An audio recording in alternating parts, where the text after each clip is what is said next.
చూడు సత్య, నీకు యాక్టింగ్ రాదు, ఆ విషయం అందరికీ తెలుసు. నా జీవితం మొత్తంలో నీ అంత వరస్ట్ యాక్టర్ని ఎక్కడా చూడలేదు. నువ్వు బయటికి వెళ్ళి సొంతంగా బ్రతుకు. సత్య,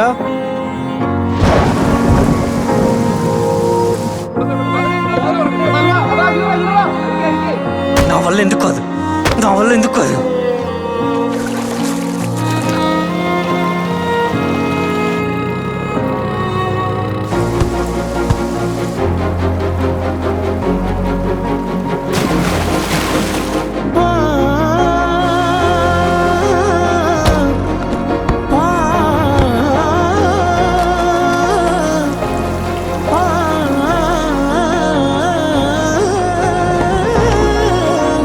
ఏం చేశాడు?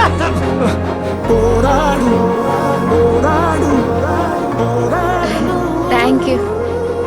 లైఫ్లో బాధలు, కష్టాలు, అవమానాలు వస్తుంటాయి. అడ్జస్ట్ అవుతూ వెళ్ళిపోవాలంతే. మలయాళంలో ఐ లవ్ యూ ఏమంటారు? എനിക്ക് നിന്നെ ഇഷ്ടമാണ്. ఆ? എനിക്ക് നിന്നെ ഇഷ്ടമാണ്.